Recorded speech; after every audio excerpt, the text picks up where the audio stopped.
은퇴라는 단어만 들어도 뭔가 한 편의 영화 같기도 하고 동시에 누구나 피할 수 없는 현실의 무게를 느끼게 됩니다. 어느 날 문득 은퇴 후의 삶은 편안할 거라 생각했는데라는 생각이 드는 분들도 많으실 텐데요.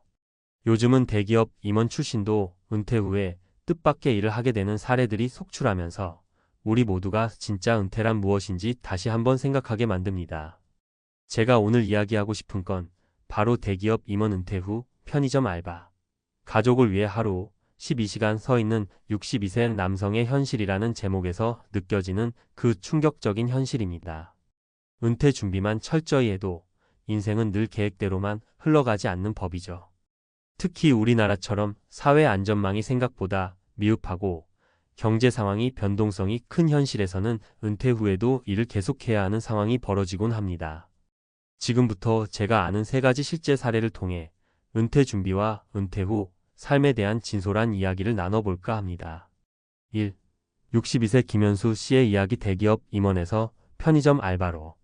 김현수 씨는 30년 넘게 한 대기업에서 임원으로 일하며 회사의 중추적 역할을 했습니다. 당시의 동료와 후배들은 그를 성공한 인생의 아이콘이라고 부르기도 했죠. 그런데도 은퇴 후의 삶은 상상도 못한 방향으로 전개되고 있습니다. 김 씨는 정년퇴임 후 충분한 퇴직금과 연금이 있을 거라 믿었지만 가족의 의료비와 자녀 교육비 그리고 예기치 못한 생활비 부담이 점점 쌓이면서 은퇴 준비가 부족했다는 것을 뼈저리게 깨달았습니다. 결국 가족을 위해 선택한 길은 편의점 아르바이트였습니다. 하루 12시간씩 서서 일하는 모습은 그동안 회의실과 사무실에서 정제된 모습으로 회사를 이끌어왔던 그가 상상도 못할 일이었습니다. 내가 대기업 임원 출신이라고 해서 이렇게 편의점에서 일할 수 있을 거라고는 상상도 못했다라며 웃음 섞인 한숨을 내뱉기도 합니다. 김 씨의 사례는 우리에게 은퇴 전 재정 계획의 중요성과 때때로 예상치 못한 경제적 부담이 찾아올 수 있음을 보여줍니다. 2. 60세 박민수 씨 중간 관리자에서 배달 아르바이트로의 전환. 또 다른 사례로 박민수 씨의 이야기를 들어볼게요. 박 씨는 대기업의 중간 관리자 출신으로 회사에서 꾸준히 승진하며 안정적인 커리어를 쌓아왔습니다. 그런데 은퇴 후 받게 될 연금과 퇴직금이 그리 많지 않다는 현실에 직면하면서 그는 가족의 생활비와 예상치 못한 의료비 지출을 감당하기 위해 배달 아르바이트를 시작하게 됐습니다. 퇴직 전에 열심히 일하고 돈을 모아도 은퇴 후에 이렇게 하루하루 생계를 위해 뛰어야 한다니 참 아이러니하지 않나요? 라고 박 씨는 말합니다. 배달 일을 하면서도 이제야 비로소 내가 살아온 인생을 다시 한번 되돌아보게 된다며 젊은 시절 꿈꿨던 자유로운 은퇴 생활과는 너무도 다른 현실에 대한 안타까움과 동시에 가족에 대한 책임감을 강조합니다. 박 씨의 이야기는 우리 모두에게 은퇴 준비라는 것이 단순히 금전적인 문제만이 아니라 삶의 전반적인 변화와 그에 따른 심리적 부담까지 고려해야 함을 일깨워 줍니다. 3. 63세 이정수 씨 연구원에서 경비원으로 예상치 못한 또 다른 현실. 마지막으로 소개할 분은 63세의 이정수 씨입니다. 이 씨는 한때 대기업의 연구원으로 첨단 기술 개발에 참여하며 미래를 꿈꾸던 인물이었어요. 그러나 은퇴 후 기술 분야에 대한 지식과 경험이 더 이상 경제적 가치로 이어지지 않는 현실에 부딪히면서 생활비 마련이 급선무가 되었습니다. 그렇게 이 씨는 작은 동네 가게에서 경비원으로 일을 시작하게 됐습니다. 내가 연구원으로서 쌓은 수많은 논문과 특허들이 이렇게 경비원 일을 하는 데는 전혀 도움이 되지 않더라고요. 현실은 참 냉혹합니다. 라며 이 씨는 씁쓸한 미소를 지어 보였습니다. 그럼에도 불구하고 그는 가족의 생계를 위해 그리고 자기 자신을 위해 매일 아침 눈 뜨자마자 다시 한번 결심을 다지는 모습이 인상적입니다. 이 씨의 사례는 은퇴 후 자신이 가지고 있던 전문성이 반드시 경제적 안정으로 이어지지 않을 수 있다는 점, 그리고 시대의 변화와 함께 재교육이나 전직 지원 같은 제도적 보완이 시급하다는 메시지를 담고 있습니다. 은퇴 준비, 그리고 그 이후 우리 모두의 고민. 위 세 분의 이야기를 들으면서 여러분도 한 번쯤 나는 과연 제대로 준비하고 있는가? 라는 생각이 들지 않으셨나요? 우리 사회에서는 아직까지 은퇴 준비에 대한 인식이 부족한 편입니다. 젊은 시절 열심히 일해서 모은 돈이 은퇴 후 안락한 삶을 보장해 줄 거라는 믿음이 팽배하지만 현실은 언제나 예상 밖의 변수들로 가득합니다. 의료비, 자녀 교육비, 그리고 사회 전반의 경제 불안정 등이 그 예입니다. 또한 우리 사회의 급격한 경제 구조 변화와 함께 기업들의 복지 체계 역시 예전만큼은 안정적이지 않습니다. 과거에는 퇴직금이나 연금 제도가 그리 큰 문제 없이 운영되었지만 요즘은 고용 형태의 다양화, 비정규직의 증가, 그리고 경제 위기 등 여러 요인으로 인해 은퇴 후 생활이 더 불안정해지고 있습니다. 그래서 많은 사람들이 은퇴 이후에도 일을 계속해야만 하는 상황에 처하게 되는 것이죠. 이런 상황 속에서 우리 모두는 두 가지 큰 교훈을 얻을 수 있습니다. 첫째, 은퇴 전부터 자신의 미래 생활비, 건강 문제, 그리고 가족 부양 문제 등을 꼼꼼히 계획해야 한다는 것입니다. 단순히 퇴직금이나 연금에만 의존하기보다는 다양한 재테크와 투자, 그리고 자기 개발 등을 통해 은퇴 후에도 안정적인 수입원을 마련하는 것이 중요합니다. 둘째, 사회적 차원에서도 은퇴자들을 위한 안전망과 제도 개선이 필요하다는 점입니다. 정부와 기업이 함께 노력해 은퇴 후에도 전문성을 활용할 수 있는 재교육 프로그램이나 부분적 업무 재배치를 통한 제2의 커리어 기회를 마련해야 할 때입니다. 세 분의 사례는 개인의 선택과 한계만으로 설명하기 어려운 사회 구조적인 문제점을 함축하고 있습니다. 결론, 지금부터라도 준비해야 할 때. 여러분, 은퇴는 먼 미래의 이야기가 아닙니다. 우리가 지금 이 순간부터 어떻게 준비하느냐에 따라 앞으로의 삶이 달라질 수 있습니다. 김현수 씨, 박민수 씨, 이정수 씨의 이야기는 단순히 안타까운 현실로만 치부할 문제가 아니라 우리 모두가 앞으로 어떤 선택을 해야 하는지, 또 사회는 어떤 제도를 마련해야 하는지에 대한 중요한 메시지를 던지고 있습니다. 물론 지금까지 열심히 일해온 여러분께서도 많은 어려움과 희생이 있었을 것입니다. 그러나 그 희생이 헛되지 않도록 은퇴 준비와 더불어 은퇴 후 삶의 질을 높일 수 있는 방안을 함께 고민해 보는 것이 필요합니다. 어쩌면 지금 당장 시작하는 작은 준비들이 미래의 큰 불안을 덜어줄 수 있을지도 모릅니다. 마지막으로 이 글을 읽고 계신 모든 분들이 자신의 은퇴 후 삶을 다시 한번 진지하게 고민해보고 필요한 준비를 차근차근 해 나가길 바랍니다. 우리 모두는 결국 가족을 위해, 그리고 자기 자신을 위해 더 나은 미래를 만들어 가야 하니까요. 지금부터라도 한 걸음씩 미래를 위한 준비에 투자하는 지혜가 필요한 때입니다. 앞서 소개한 김현수 씨, 박민수 씨, 이정수 씨의 사례를 보면서 은퇴 후 우리가 마주할 수 있는 현실의 벽과 그에 따른 부담감이 실감나셨을 겁니다. 그런데 여기서 멈추지 않고 이제부터 우리가 함께 고민해 볼 것은 바로 앞으로의 길, 은퇴 후 삶을 위한 준비와 대안입니다. 각자의 이야기는 다르지만 공통적으로 드러나는 건 아무리 높은 자리에 있었더라도 예기치 못한 변화와 경제적 부담 앞에서는 누구나 취약해질 수 있다는 점입니다. 그렇다면 이런 상황에 대비하기 위해 우리는 무엇을 할 수 있을까요? 지금부터 몇 가지 추가적인 내용과 사례를 통해 함께 이야기해 보겠습니다. 1. 은퇴 전부터 시작하는 평생 준비의 중요성. 은퇴를 단순히 일을 그만두는 순간으로만 생각하면 안 됩니다. 실제로 많은 사람들이 은퇴를 인생의 새로운 시작, 즉 또 다른 커리어로의 전환점으로 바라보고 있습니다. 예를 들어 어씨는 55세의 은퇴를 앞두고 자신이 좋아하는 베이킹에 도전하기 시작했습니다. 대기업에서의 안정된 수입과 명성을 뒤로한 채 작은 카페를 열기 위해 매일 새로운 레시피를 연구하고 온라인 강의를 듣고 직접 만들면서 실패를 두려워하지 않았습니다. 그 결과 현재는 은퇴 후에도 자신만의 베이커리로 꾸준한 수입을 얻으며 행복을 찾아가고 있죠. 이 사례가 우리에게 주는 메시지는 분명합니다. 은퇴 준비는 단순히 돈을 모으는 문제뿐만 아니라 나의 열정과 재능, 그리고 미래의 꿈을 구체적으로 계획하는 일이라는 점입니다. 이미 정해진 커리어가 끝난다고 해서 인생의 모든 가능성이 사라지는 건 아닙니다.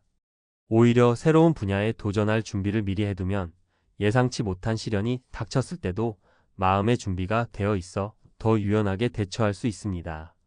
2. 사회적 안전망과 재교육 프로그램의 필요성. 개인의 노력도 중요하지만 결국 사회 전체가 함께 움직여야 하는 문제이기도 합니다. 지난 몇 년간 은퇴 후에도 일을 계속해야만 하는 사례들이 늘어나는 이유 중 하나는 바로 사회적 안전망의 미비와 재교육, 재취업 프로그램의 부재라고 할 수 있습니다. B씨는 60세의 대기업에서 중간 관리자로 일하며 은퇴를 준비했지만 갑작스러운 회사 구조조정으로 인해 예상치 못한 경제적 위기를 맞이했습니다. 다행히도 지역 사회에서 운영하는 재교육 프로그램에 참여하면서 IT 분야의 기초를 배우게 되었고, 그 결과 프리랜서로 소규모 프로젝트에 참여하며 생활비를 마련할 수 있었습니다. 이런 사례는 정부와 기업, 그리고 지역 사회가 함께 협력하여 은퇴자들을 위한 지속 가능한 교육과 일자리 창출 프로그램을 마련해야 함을 보여줍니다. 은퇴자는 단순히 연륜 있는 노동력이 아니라 다양한 경험과 노하우를 가진 소중한 인재입니다. 이들이 새로운 분야에서 재능을 발휘할 수 있도록 보다 폭넓은 기회와 지원이 필요하다는 점을 우리 모두가 인식해야 합니다. 3. 심리적 준비와 가족 간의 소통. 경제적 준비와 사회적 지원만큼 중요한 것은 심리적 준비입니다. 은퇴 후에는 단순히 수입 문제가 아니라 그동안의 정체성이 무너지는 느낌과 함께 새로운 삶의 방향을 잃어버릴 위험도 큽니다. C씨의 경우 63세에 은퇴 후 경비원으로 일하게 되면서 자신이 쌓아온 경력과 자부심이 한순간에 무너지는 듯한 심리적 고통을 겪었습니다. 그러나 가족과 친구들의 따뜻한 격려, 그리고 지역 커뮤니티에서 진행하는 심리 상담 프로그램에 참여하면서 조금씩 자신감을 회복해 나갔습니다. 가족 간의 소통 또한 매우 중요합니다. 은퇴 준비나 은퇴 후의 생활 계획을 미리 가족과 공유하고 서로의 기대와 우려를 나누는 과정이 필요합니다. 그렇지 않으면 예상치 못한 경제적 어려움이나 심리적 불안이 가족 전체에 큰 부담으로 작용할 수 있습니다. 나 혼자 다 해결해야지라는 고집보다는 함께 고민하고 서로를 지원하는 문화가 자리 잡아야 합니다. 앞으로의 대처 방안, 지금 바로 시작할 수 있는 실천법. 위의 사례와 이야기들을 통해 우리 모두는 은퇴 후의 삶이 단순히 끝이 아니라 새로운 시작임을 깨달을 수 있습니다. 그렇다면 지금부터라도 우리가 바로 실천할 수 있는 몇 가지 방법을 정리해 볼까요? 재정 계획의 다각화. 단순히 연금이나 퇴직금에 의존하지 말고 다양한 투자와 저축 방법을 통해 안정적인 수입원을 마련해 두세요. 재테크 서적이나 전문가의 상담을 통해 본인에게 맞는 방법을 찾아보는 것이 좋습니다. 평생 학습과 자기 개발. 은퇴 전에 미리 자신이 관심 있는 분야나 새로운 기술을 배우는 것이 큰 도움이 됩니다. 온라인 강의나 지역 커뮤니티 센터에서 진행하는 프로그램에 참여해 보세요. 이는 은퇴 후 새로운 커리어로 전환할 때도 유리하게 작용합니다. 가족과의 꾸준한 대화. 은퇴 후의 삶에 대한 불안감이나 걱정을 가족과 함께 나누세요.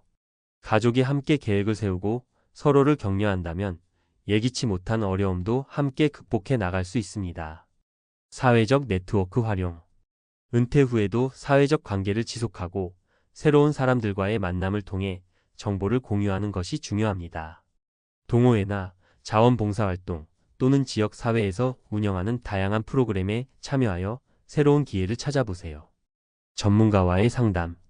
재정, 심리, 커리어 전환 등 다양한 분야에서 전문가의 조언을 듣는 것도 큰 도움이 됩니다.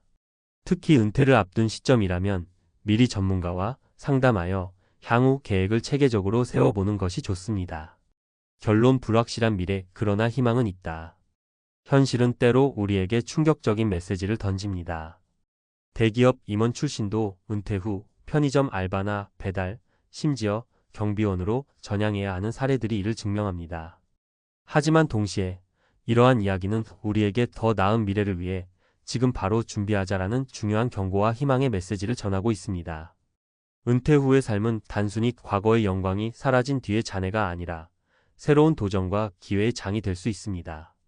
우리가 지금부터 재정적, 심리적, 그리고 사회적 준비를 철저히 한다면 예상치 못한 어려움도 슬기롭게 극복할 수 있을 것입니다. 개인의 노력과 더불어 우리 사회 전체가 은퇴자들을 위한 안전망과 지원 체계를 마련한다면 누구나 존엄과 행복을 누릴 수 있는 은퇴 후 삶을 만들어 갈 수 있을 것입니다. 앞으로도 여러분 각자가 스스로의 미래를 책임지고 지금 당장 변화의 첫걸음을 내딛길 바랍니다. 은퇴는 끝이 아니라 새로운 시작임을 잊지 마세요. 여러분 모두에게 따뜻한 격려와 응원의 메시지를 보냅니다. 평생 일만 하면서 이젠 좀 쉬어도 되겠지라고 생각했던 순간 예기치 못한 일이 벌어졌습니다. 재취업으로 열심히 돈을 벌어보려던 노력도 갑작스러운 국민연금 삭감이라는 현실 앞에서는 무너지기 일쑤죠. 50대와 60대에 접어들어 한 번쯤 이제 내 삶을 편안히 꾸려가야겠다는 생각을 했던 분들이라면 이 이야기에 깊이 공감하실 겁니다. 과연 우리가 은퇴 후에도 안심하고 살 수 있을까요? 은퇴 후 다시 돈 벌었더니 국민연금 삭감? 예기치 못한 현실. 많은 사람들이 은퇴 후 재취업이나 사업을 통해 새로운 수입원을 찾습니다. 하지만 그 과정에서 국민연금의 삭감을 경험하며 충격을 받는 경우가 많습니다. 오늘은 이 문제의 현실과 해결 방안을 사례를 통해 풀어보겠습니다. 사례 1. 재취업했더니 연금이 줄어든 김 씨의 사연. 김 씨는 58세의 대기업에서 정년퇴직 후 새로운 일을 시작했습니다. 퇴직 후 가만히 있는 것이 불안했던 그는 지인의 소개로 중소기업에서 관리직으로 재취업했습니다. 매달 약 300만 원의 월급을 받으며 경제적으로 안정감을 느끼던 김 씨는 몇 달 뒤 국민연금 지급액이 줄어든 것을 발견했습니다. 아니, 내가 열심히 일해서 돈 버는 게 무슨 잘못인가? 하고 항의했지만 국민연금은 근로소득이 일정 금액을 초과하면 연금액을 삭감할 수 있다는 규정을 내세웠습니다. 김 씨는 결국 추가로 벌어들인 돈에서 연금 삭감분을 빼고 나니 큰 차이가 없다는 사실에 실망했습니다. 사례 2. 소규모 사업을 시작한 박 씨의 고민. 박 씨는 60세에 작은 카페를 열었습니다. 평생 회사원으로 일한 그는 내 카페를 운영하며 은퇴 후 삶을 즐기겠다는 꿈을 실현하고 싶었습니다. 하지만 사업 초기에는 매출이 높지 않았고 사업을 유지하려고 추가적인 대출까지 받았습니다. 그러던 중 국민연금공단에서 사업소득이 보고됨에 따라 연금 삭감 통보를 받았습니다. 내 연금을 믿고 대출까지 받았는데 소득이 조금 늘었다고 이렇게 깎이다니라는 박 씨의 푸념은 은퇴 후 소규모 사업을 시작하려는 많은 사람들에게 경고로 다가옵니다. 사례 3. 자영업으로 은퇴 자금을 마련하려던 이 씨의 실수. 이 씨는 62세에 자영업을 시작했습니다. 그는 은퇴 자금이 충분하지 않다는 것을 깨닫고 택배업에 뛰어들어 매달 200만 원 정도의 수입을 올렸습니다. 하지만 국민연금 삭감 문제를 예상하지 못했던 그는 자신이 벌어들인 돈이 예상보다 적게 남는다는 사실에 큰 충격을 받았습니다. 그는 정말 내 노력으로 번 돈이 연금 삭감으로 사라질 줄은 몰랐다고 말하며 은퇴 후 자영업에 대한 전략이 부족했음을 후회했습니다. 국민연금 삭감의 원인과 해결 방안. 이 문제를 이해하기 위해서는 국민연금의 구조와 연금 삭감 기준을 알아야 합니다. 국민연금은 소득이 일정 금액 2024년 기준 월 약 260만 원을 초과하면 지급액을 삭감할 수 있도록 규정하고 있습니다. 이는 연금을 부당하게 중복 수령하거나 고소득자에게 과도한 혜택을 주지 않기 위한 제도적 장치입니다. 그러나 은퇴자 입장에서는 이런 제도가 불합리하게 느껴질 수 있습니다. 결국 연금 삭감을 방지하거나 최소화하려면 몇 가지 준비가 필요합니다. 1. 소득 규모를 조정하라. 국민연금은 소득이 일정 기준을 초과할 때 삭감이 이루어지므로 재취업이나 자영업을 통해 얻는 소득을 조정하는 전략이 필요합니다. 예를 들어 근로시간을 줄이거나 비정규직 근로를 선택하면 연금 삭감을 최소화할 수 있습니다. 김 씨의 경우 월 소득을 250만 원 이하로 조정했다면 연금 삭감을 피할 수 있었을 것입니다. 2. 세부적인 재정 계획을 세워라. 은퇴 후 소득과 연금을 함께 고려한 재정 계획이 필수적입니다. 박 씨가 카페를 운영하기 전에 국민연금 삭감 기준을 미리 파악했다면 초기 사업 투자와 대출 전략을 달리할 수 있었을 것입니다. 은퇴 후 소득 구조를 설계할 때는 연금 전문가나 세무사와 상담하는 것이 좋습니다. 3. 비과세나 소득 제외 상품 활용. 연금 삭감 기준에 영향을 주지 않는 비과세 금융상품이나 보험 등을 활용하는 것도 방법입니다. 예를 들어 이 씨는 국민연금에 영향을 주지 않는 금융상품에 투자하거나 연금 외에 추가 소득원을 마련할 수 있었습니다. 결론. 은퇴 후 재취업이나 사업은 경제적 안정뿐 아니라 삶의 활력을 찾는 중요한 방법입니다. 하지만 국민연금 삭감이라는 현실을 고려하지 않으면 예상치 못한 어려움을 겪을 수 있습니다. 재취업을 고민하거나 새로운 소득원을 준비 중인 50대와 60대라면 반드시 국민연금 삭감 문제를 고려한 전략적인 재정 계획을 세워야 합니다. 결국 철저한 준비만이 은퇴 후 안정적인 삶을 보장할 수 있습니다. 여러분도 내가 다시 돈을 벌었는데 왜 연금이 깎이는 걸까? 라는 고민을 하지 않도록 미리 대비하세요. 은퇴 후 국민연금 삭감 문제, 전문가가 말하는 현실과 해법. 은퇴 후 재취업이나 소규모 사업으로 새로운 삶을 시작하려는 분들에게 국민연금 삭감 문제는 마치 예기치 못한 장애물처럼 느껴질 수 있습니다. 많은 사람들이 열심히 번 돈이 연금 삭감으로 사라진다니 도대체 무슨 소리냐? 며 당황합니다. 하지만 이 문제를 제대로 이해하고 전략적으로 접근하면 삭감의 영향을 최소화하거나 아예 피할 수도 있습니다. 이번 칼럼에서는 국민연금 삭감의 구조와 이에 대한 실질적인 대처법을 전문가의 시선에서 차근차근 풀어드리겠습니다. 국민연금 삭감의 진짜 이유. 우선 국민연금 삭감은 단순히 돈을 벌었으니 연금을 줄이겠다는 차원의 문제가 아닙니다. 이 제도는 소득 재분배와 복지 형평성을 위해 만들어졌습니다. 국민연금은 일정 소득 이하의 사람들에게 더 큰 혜택을 주는 구조로 설계되어 있는데 은퇴 후 근로소득이 늘어나면 연금을 삭감해 복지 형평성을 맞추려는 것이죠. 예를 들어 60세 이상 국민연금 수급자가 근로소득 또는 사업소득으로 일정 기준 2024년 기준 월 약 260만 원을 초과하면 연금 지급액이 일부 줄어듭니다. 이를 소득 재분배를 위한 삭감이라고도 합니다. 하지만 문제는 이런 구조를 미리 모르고 재취업하거나 사업을 시작하면서 예상치 못한 재정적 손실을 경험하는 사람들이 많다는 점입니다. 은퇴자들이 놓치기 쉬운 세 가지 함정. 국민연금 삭감 문제는 단순한 규정을 넘어 은퇴자들이 간과하기 쉬운 몇 가지 함정을 내포하고 있습니다. 이 세 가지를 이해하는 것이 핵심입니다. 1. 소득 기준에 대한 무지. 많은 은퇴자들은 근로소득과 사업소득의 연금 삭감 기준에 대해 명확히 알지 못합니다. 적게 벌어도 괜찮겠지라는 생각으로 일을 시작했다가 연금이 삭감되면서 예상보다 적은 소득으로 생활해야 하는 상황에 처하는 경우가 많습니다. 2. 계획 없는 재취업. 특히 대기업에서 정년퇴직한 5060대들은 새로운 일자리를 찾을 때 연금 삭감 문제를 고려하지 않습니다. 재취업을 통해 얻는 수입이 연금 삭감으로 이어지면 결과적으로 순소득이 크게 줄어듭니다. 3. 사업소득 관리의 어려움. 은퇴 후 사업을 시작하려는 사람들에게는 매출과 소득 신고가 복잡하게 작용합니다. 사업 초기에는 소득이 높지 않더라도 국민연금공단에 신고된 사업소득이 삭감 기준에 영향을 줄 수 있습니다. 사례로 풀어보는 대처법. 이제 실제 사례를 통해 삭감 문제를 어떻게 해결할 수 있는지 알아보겠습니다. 사례 1. 근로소득을 조정한 김씨. 김씨는 58세의 대기업에서 퇴직 후 중소기업 관리직에 재취업했습니다. 처음에는 월 300만 원 정도의 급여를 받으며 안정감을 느꼈지만 국민연금 삭감 통보를 받았습니다. 이후 김씨는 근로시간을 줄이고 비정규직으로 전환해 월 소득을 250만 원 이하로 조정했습니다.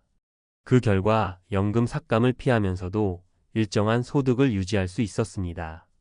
해법 재취업을 할 때는 소득 규모를 조정하고 정규직 대신 파트타임이나 비정규직 근로를 선택해 연금 삭감을 최소화할 수 있습니다. 사례 2. 사업소득 신고를 전략적으로 접근한 박씨. 박씨는 60세에 소규모 카페를 시작했습니다. 사업 초기에는 매출이 적어 괜찮았지만 점차 소득이 늘어나면서 연금 삭감 문제가 발생했습니다. 이후 박씨는 세무 전문가와 상담하여 사업소득을 조정하고 카페 운영에 가족을 고용해 소득 분산 전략을 활용했습니다. 해법 사업소득 신고는 전문가와의 상담을 통해 전략적으로 접근해야 합니다. 사업소득이 삭감 기준을 초과하지 않도록 계획적으로 분배하는 것이 중요합니다. 사례 3. 비과세 금융상품을 활용한 이씨. 이씨는 은퇴 후 택배업에 뛰어들어 매달 200만 원의 소득을 올렸습니다. 하지만 국민연금 삭감 문제를 겪으면서 새로운 투자처를 모색하게 되었습니다. 이후 그는 국민연금에 영향을 주지 않는 비과세 금융상품에 투자하고 연금 외의 소득원을 마련해 생활비를 충당했습니다. 해법 비과세 금융상품이나 연금 소득 제외 상품을 적극적으로 활용해 삭감 기준에 영향을 주지 않는 수익 구조를 설계해야 합니다. 전문가가 말하는 국민연금 삭감의 해법. 연금과 소득의 균형 잡기. 은퇴 후 재취업이나 사업을 계획할 때는 반드시 국민연금 삭감 기준을 고려해야 합니다. 자신의 근로소득 또는 사업소득이 삭감 기준을 초과하지 않도록 조정하는 것이 중요합니다. 세무 전문가와의 상담. 소득 신고와 관련된 문제는 복잡할 수 있으므로 전문가와 상담하여 최적의 재정 전략을 수립하는 것이 필수입니다. 세무사는 소득 분산, 공제 혜택 활용 등 다양한 대안을 제시할 수 있습니다. 비과세 상품 활용. 국민연금 삭감에 영향을 주지 않는 비과세 금융상품을 활용해 추가적인 수익을 창출하는 것도 좋은 방법입니다. 결론. 은퇴 후 삶을 위한 준비는 필수. 은퇴 후 국민연금 삭감 문제는 단순히 규정의 문제가 아니라 준비 부족에서 비롯됩니다. 철저한 계획과 전략적 접근만이 이런 문제를 피할 수 있는 열쇠입니다. 결국 중요한 것은 연금 삭감에 대비한 경제적 지식과 실질적인 대처 능력입니다. 5060대 여러분, 국민연금 삭감 문제에 미리 대비하여 은퇴 후에도 안정적이고 풍요로운 삶을 누리시길 바랍니다. 어떻게 준비하느냐에 따라 여러분의 은퇴 후 삶은 완전히 달라질 수 있습니다. 당신은 평생을 열심히 일하며 달려왔습니다.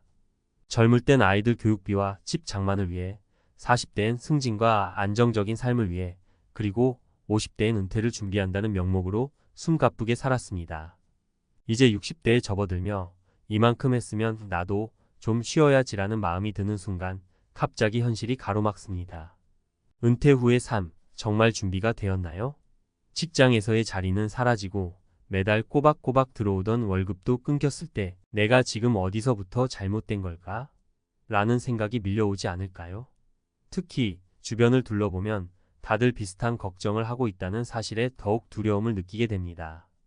60년 대생이라면 누구나 공감할 이 질문들, 과연 우리는 은퇴 후에 어떤 현실을 마주하게 될까요? 지금부터 그 민낯을 들여다보려 합니다.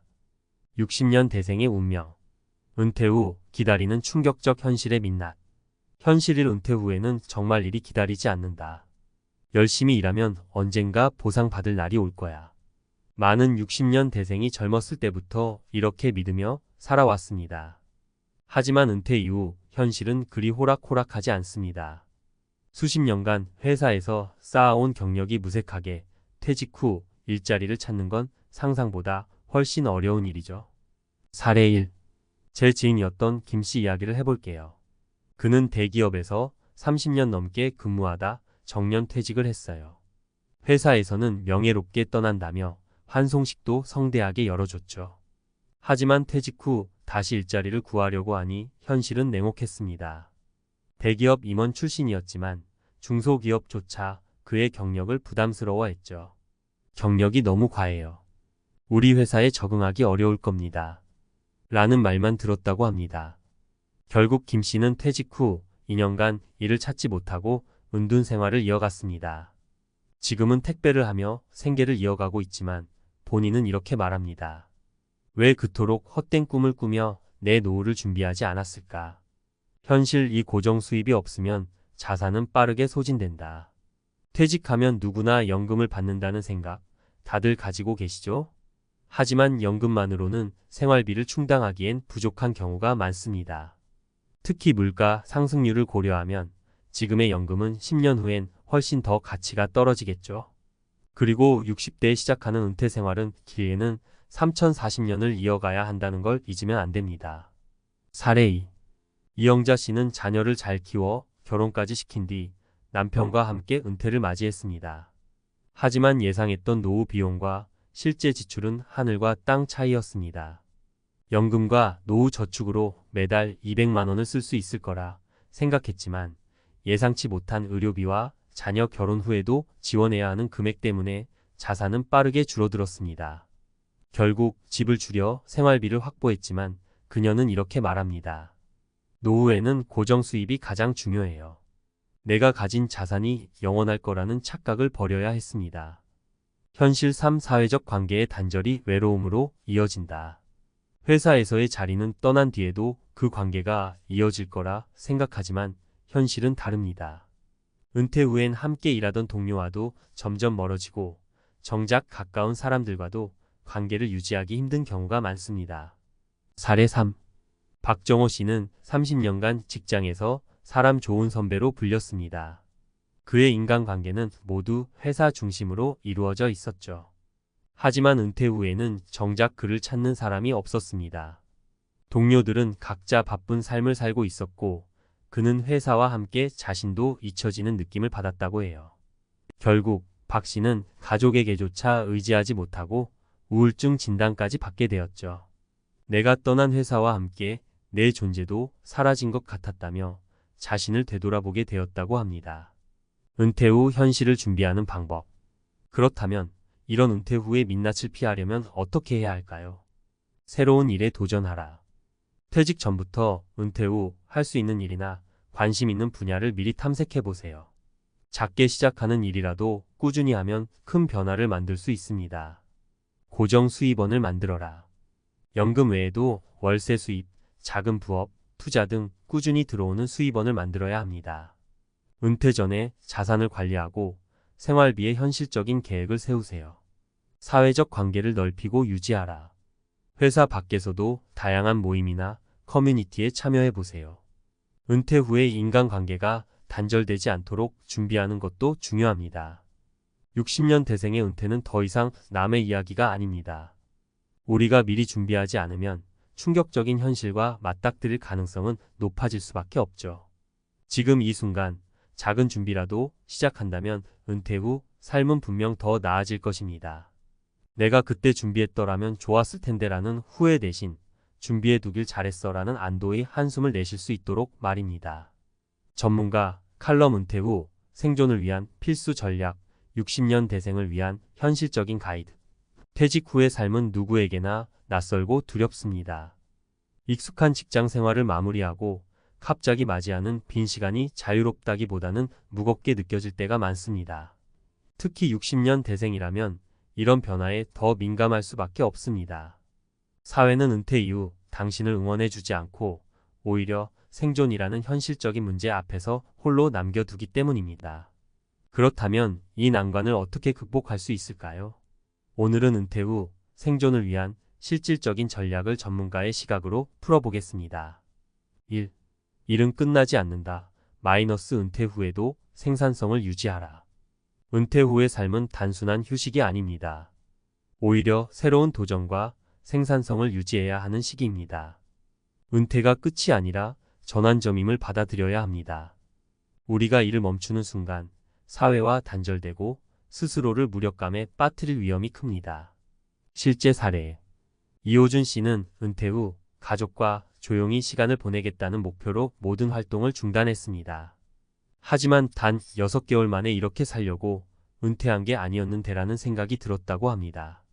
결국 그는 지역 커뮤니티에서 강사로 활동하며 은퇴 후에도 나를 필요로 하는 곳을 찾았습니다. 내가 가진 경험과 지식을 누군가와 나누는 일만으로도 삶이 다시 활기를 띠었어요. 이호준 씨는 이렇게 새로운 생산성을 발견하며 은퇴 후에도 꾸준히 일하는 삶을 선택했습니다. 2. 고정 수입을 창출하라. 자산의 현금화와 분산 투자. 은퇴 후 가장 두려운 점은 바로 고정적인 수입이 없다는 사실입니다.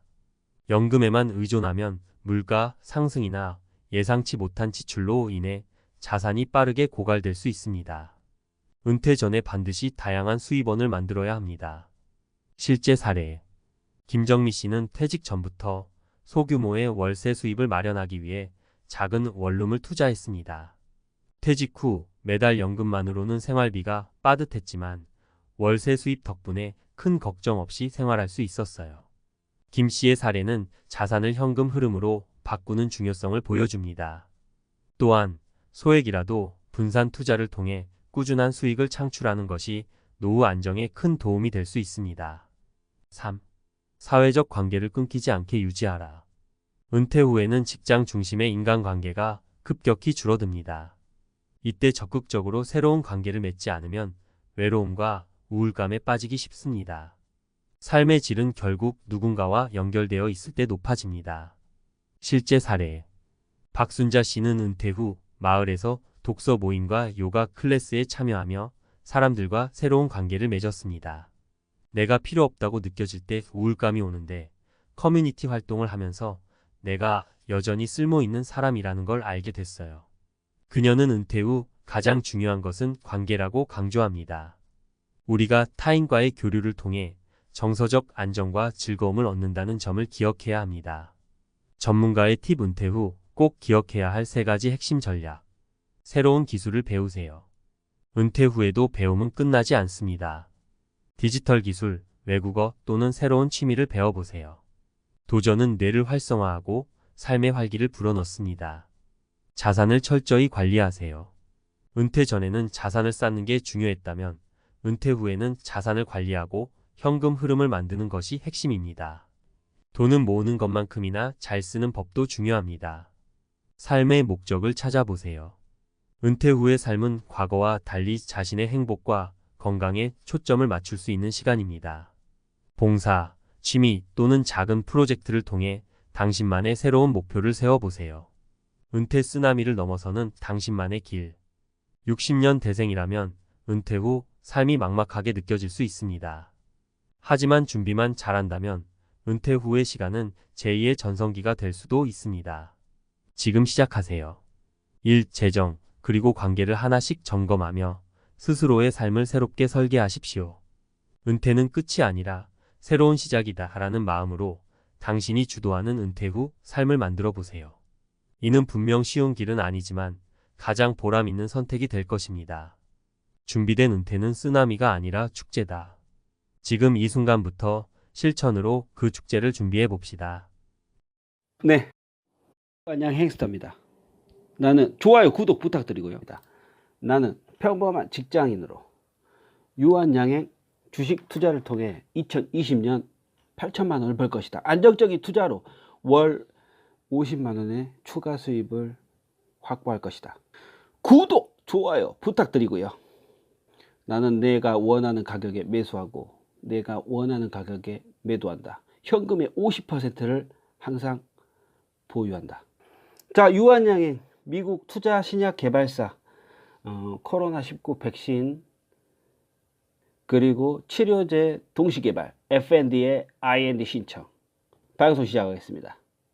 자, 오늘 유한양행이 한 건 단단히 했습니다. VI 발동 올라타고 30% 가격까지 치고 올라갔었죠. 비정상적이었지만 저도 비정상적인 행동을 했었습니다. 자, 가격은 25만원까지 치고 올라갔었죠. 올라도 스트레스, 내려도 스트레스. 바로 이게 주식 투자죠.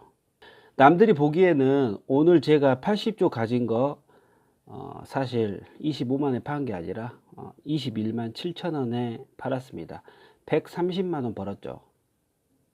자, 만족해라. 130만원 벌었으니까 그렇게 쉽게 말하지만 저는 그렇지 않습니다. 왜냐하면 해보시면 압니다. 감정 컨트롤이 왜 안 되는지를요. 오늘 배가 아파서 너무 속상했었습니다. 졸라게 속상했었어요. 저는 제가 가진 주식의 80주를 21만 7천원에 매도를 했답니다.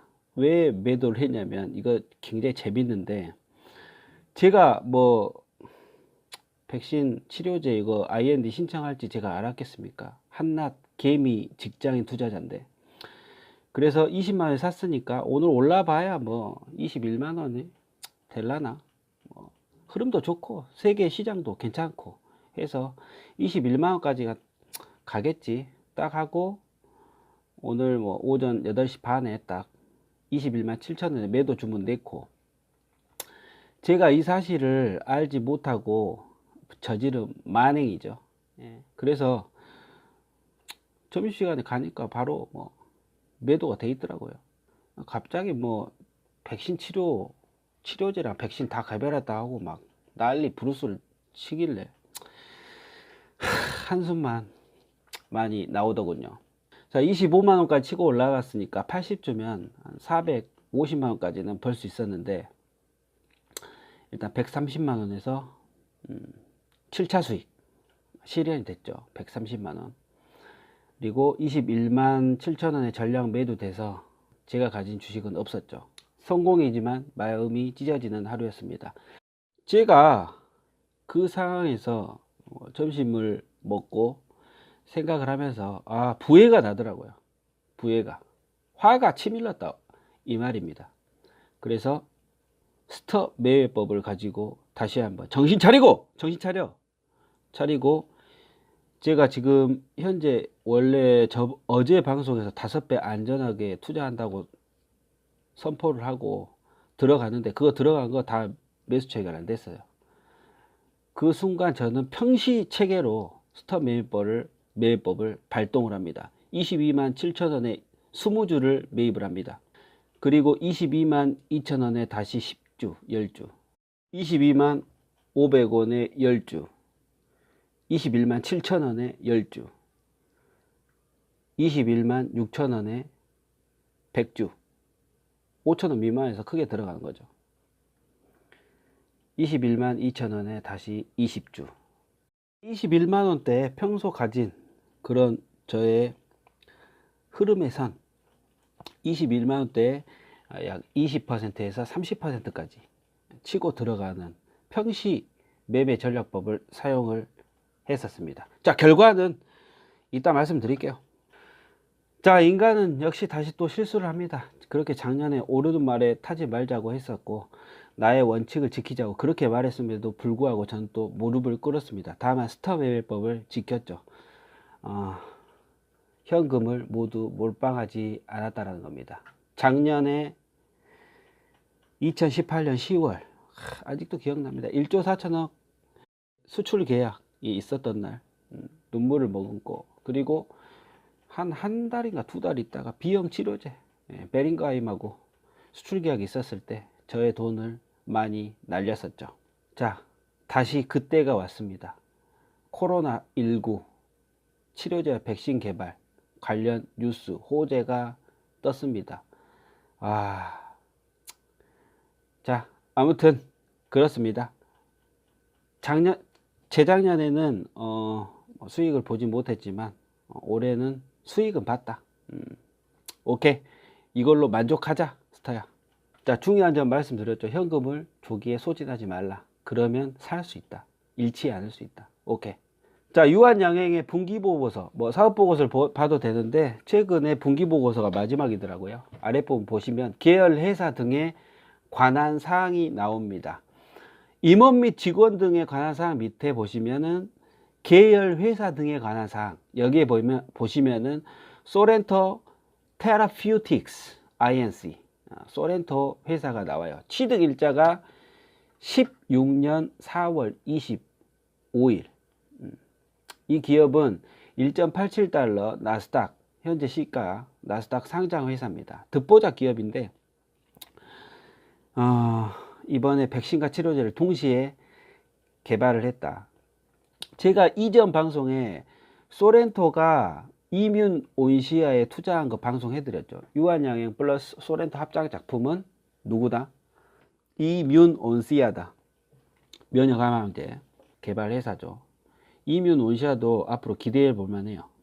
우리 유한 형님은 이렇게 다양하게 미래를 위해 파이프라인을 구성해 놨다 이겁니다.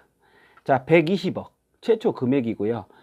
180만 주 소렌토 회사의 3.5%의 지분이다. 장부가액은 약 46억으로 기재가 되어 있고요. 보통 취득 가격과 장부가액이 다른데 여기에서는 비용 처리가 장부가액에는 포함이 되어 있는 거죠. 그래서 금액이 작은 거고 실제 취득 가격은 120억 정도 된다. 자, 중요한 거는 그것이 아니라 소렌토의 지분을 3.5%를 유한양행이 가지고 있다는 겁니다. 그럼 시총 등 주가 흐름에 따라서 유한 주가에도 영향을 미치게 되는데 30%가 막 올라 버렸어요. 오늘 올랐다가 또 떨어졌지만 비정상적인데 주식을 가치와 미래를 보고 판단을 하는 거기 때문에 이건 뭐 어쩔 수가 없습니다. 모르면 당하는 거예요. 예. 뭐 아는 사람 없었겠지만 보안 철저히 잘 지켰겠지. 유한. 오케이, 난 널 믿어. 자, 오늘 유한양행 미 투자 신약 개발사 개발사는 소렌토라는 기업이었고요. 유한양행이 약 130억 정도 투자를 한 기업이다. 120억인가 130억인가. 예. 코로나19의 백신과 치료제를 동시에 개발했는데 FDA에 IND 신청을 했다. 자, 개발은 치료제와 백신은 지네들 회사에서 개발을 한 거고 소렌토가 개발을 했고 지네들 임상시험으로. 근데 현재는 상용화가 안 됐다. FDA에 IND 신청을 한 상태다. IND에서 나가 떨어지는 기업들이 10% 정도 됩니다. 자, 아무튼 좋은 소식이고요. 오늘 상한가 플러스 30%까지 드신 분 굉장히 축하드립니다. 근데 이따가 말할 부분에 굉장히 비밀이 숨겨져 있어요. 돈 벌 놈들은 따로 있다. 자, 이따가 또 말씀드릴게요.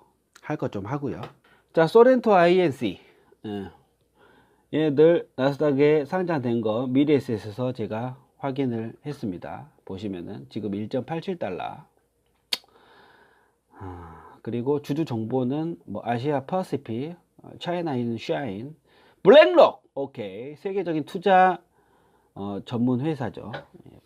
얘네들이 뭐 사모펀드인지 펀드인지는 모르고 그 자산운용사예요. 블랙록. 그다음에 뭐 페이머스 신노 모르는 회사입니다. 뭐 후지안 중국 회사인가. 얘네들이 각각 뭐 4% 이상 하고 있는데 지분을 소유하고 있죠. 투자한다는 거죠. 유한양이 3.5% 밖에 안 되기 때문에 여기에 뭐 포함되진 않았는데 유한은 없어요. 근데 재무제표에서 확인했죠. 120억에서 130억 기억이 안 나네. 그 정도 투자했다. 얘네들은 단기순이익 보시면은 18년도 19년도 적자입니다. 적자일 수밖에 없죠. 연구 성과는 좋은데 돈은 없는 애들. 수익성 이제 시작인 거죠. 와, 부럽다 진짜. 오늘 투자해? 오늘 장 시작하면 바로 투자해? 한번 보겠어. 테라피틱스 소렌토 차 이름이야 너. 아무튼 배 아파 너. 아씨. 자, 금융감독 공시에 따르면 유한양행은 소렌토에 1000만 달러. 요거에 완전 넘어가 버렸죠. 우리 개인 투자자들. 1000만 달러. 그냥 120억입니다. 120억. 자, 봐봐. 자, 120억하고 1000만 달러. 120억. 1000만 달러. 어떤 게 더 커 보입니까? 1000만 달러가 커 보이죠. 막 완전 막 유한양행 막 뒤집어 엎어지는 것처럼 막 기사 써내고 있죠. 저도 속았습니다. 1000만 달러 감이 오니까 엄청 많다라고 뭐 생각이 되잖아요. 180만 주 보유. 유한양행의 합작 파트너다.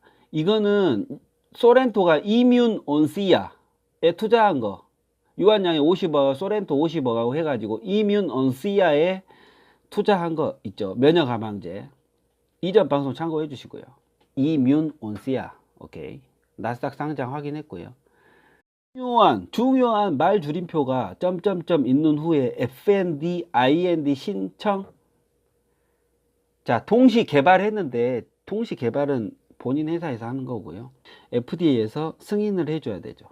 FDA 승인은 인류, 그러니까 인간 실험에서도 완벽하게 적응이 가능하며 부작용이 적으면서 치료 효과가 있다 라고 하는 겁니다. 근데 IND 신청을 했어요. 그거는 확인해달라. IND 신청. 자체 임상이 이러하니 확인해주세요. FDA님, 미국 식품의약국님, 확인해주세요. 이런 겁니다. 확인 후에 어떻게 해야 될지 또 묻는 거죠. 어떻게 뭐 임상을 더 진행을 할 건지, 인간에게 해서 어떻게 향후 어떻게 또 판매할 건지 뭐 이런 것들을 뭐 묻는 거예요. 근데 최우선적으로 확인되죠. 왜? 사안이 급한 건이라 희귀의약품으로 딱 지정이 돼 가지고 다이렉트로 가는 거예요. 올 중반경에 회사 입장에 올 중반경이잖아요. 근데 이거는 상황에 따라서 딜레이 될 수는 있습니다. 인간에 돌입한다. 위급하신 분들에게 투여가 돼서 살아나면 끝난 거죠. 일사천리로 들어가는 거죠. 빠르면 올 중반경. 회사 입장에서 진짜 빠르면 올 중반경이 됩니다. 왜냐하면 코로나가 전 세계를 뒤집어 놓고 있기 때문에 일사천리로 진행이 돼요. 어느 정도의 효과만 딱 있다 하면, 왜냐하면 사망 확률을 줄여버리잖아요. 이게 FDA가 하는 일입니다. 사망률을 줄여버린다. 바로 다이렉트죠. 다만 초기 환자에는 뭐 이렇게 빠르게 진행됐을 경우에는 초기 환자에는 뭐 약이 뭐 진단이 안 내려지겠지만 위급한 상황에서 뭐 투여를 해라 뭐 이렇게 막 신청돼 버리면 주가 급등하는 거예요. 지금도 아마 오늘 뭐 난리 났었을 거예요. 제가 댓글에다가 오늘 뭐 시초가 정도는 적어 놓도록 하겠습니다. 자, 오늘 유한양행 투자로 그 수익 보신 분들 댓글 한번 달아 주십시오. 제가 우리 구독자 여러분들도 댓글 다는 거 딱 보면 기분이 좋아요. 저한테 오늘 댓글 다신 분이 공경화님, 대단히 감사드립니다. 80주라도 감축드립니다. 오늘 장 무슨 일일까요?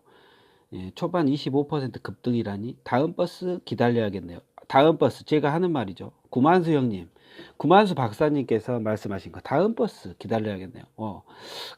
팬 인증 각이죠. 매일 방송 기다려집니다. 재밌어요.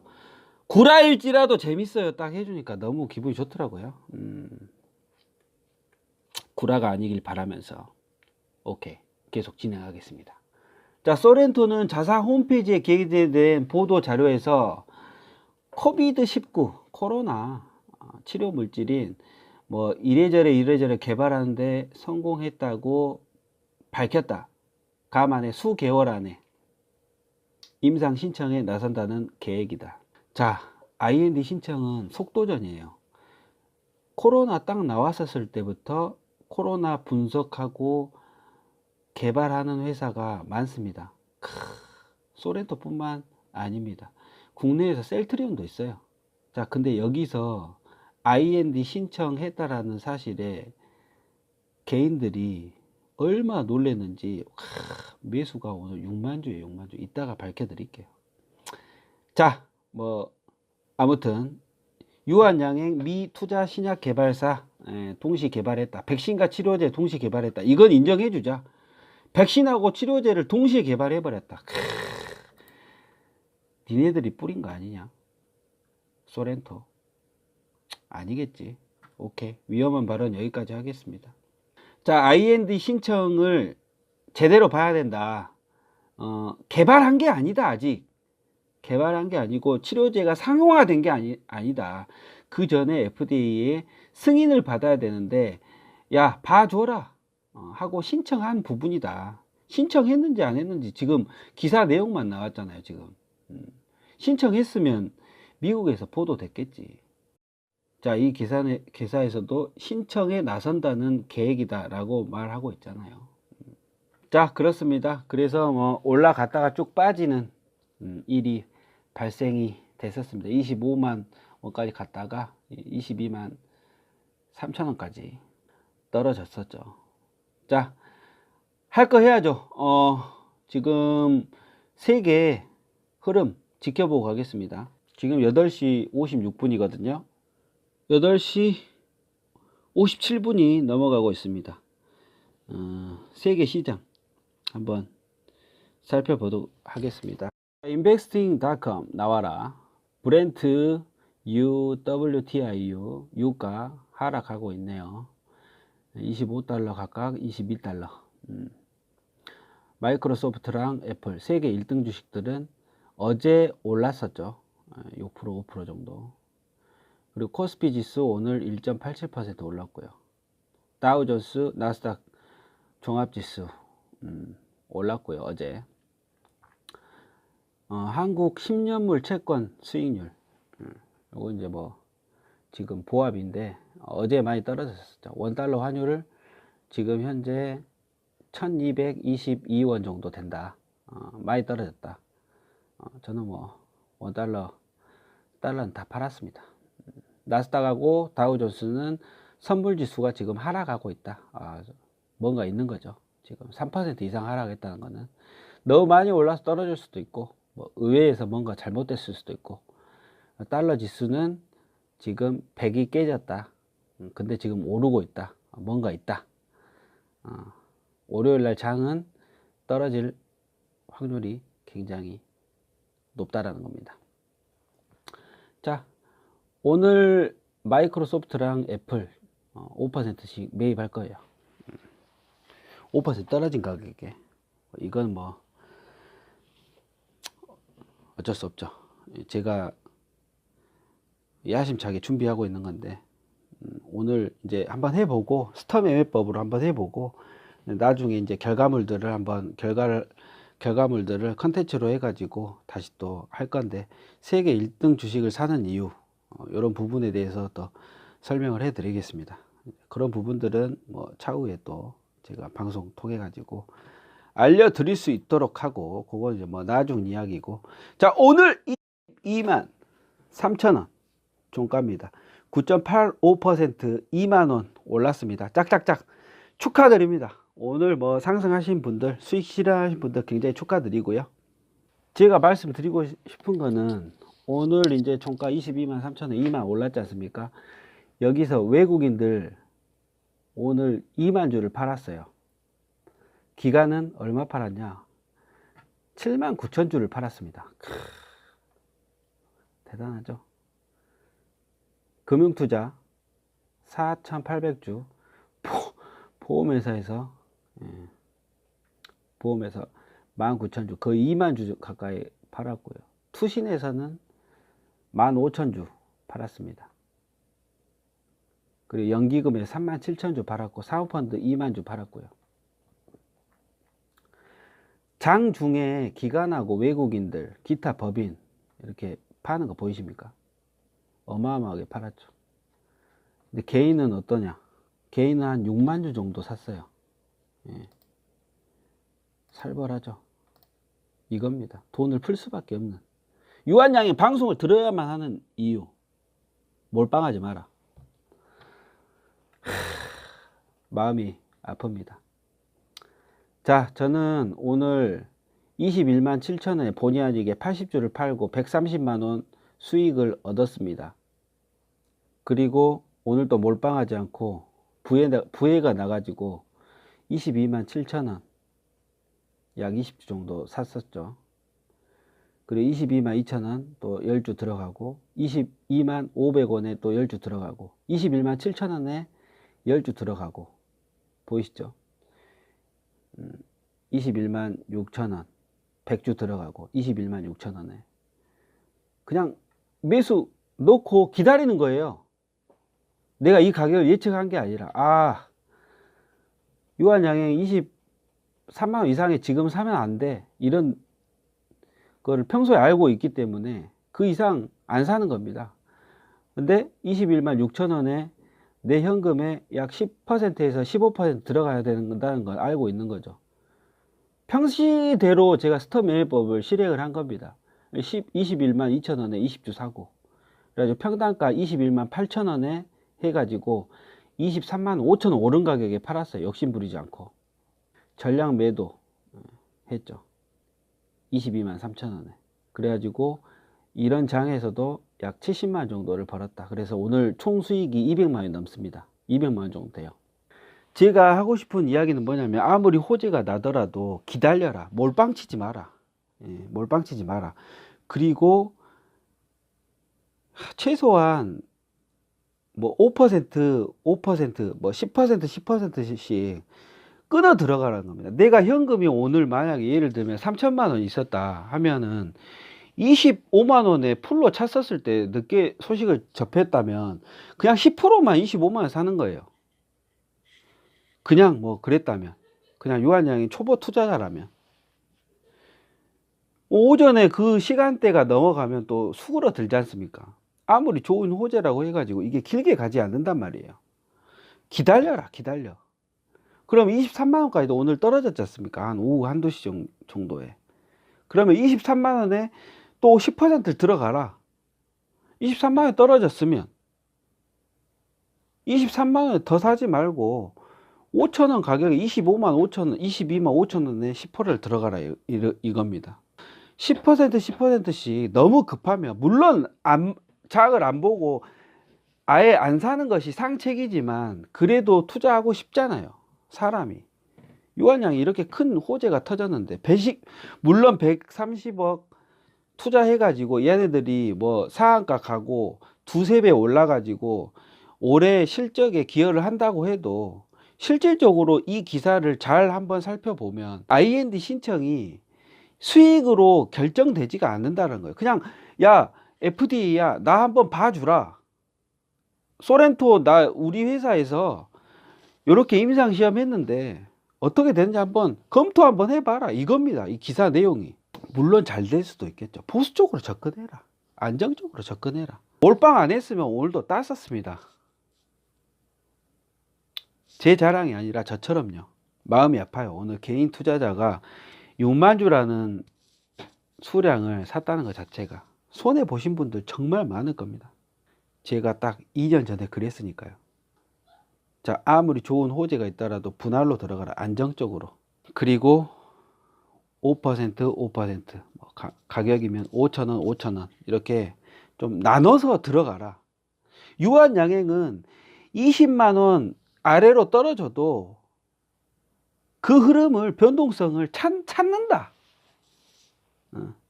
3개월 안에 찾는다. 지금 코로나 위기와고 세계 경제와도 3개월도 안 됐는데 가격 찾잖아요. 물론 사람인지라 그게 컨트롤 되지 않는 것이 당연하다는 걸 알고 있습니다. 저도 그랬으니까요. 오늘 비이성적인 투자를 한 것은 사실인데 저는 원칙이 있었기 때문에 한 번에 싹 들어가지 않고 분할로 들어간 거죠. 현금을 아끼면서 들어갔었어요. 하지만 2년 전에는 그렇지 않았다. 현금 몰빵 들어갔다가 추가적 자금을 구해가지고 살아난 겁니다. 그래서 뼈저리게 느꼈음에도 불구하고 오늘 같은 실수를 했었어요. 사고 싶더라니까. 사고 싶더라. 그게 인간입니다. 그래서 유한양행 행스터의 방송을 꾸준하게 시청을 하고 가격대로 들어가는 연습을 하시라. 유한양행으로 올해만 해가지고 제가 1,100만 원 벌었습니다. 1,100만 원. 그게 우연이 아니다. 뽀록이 아니다.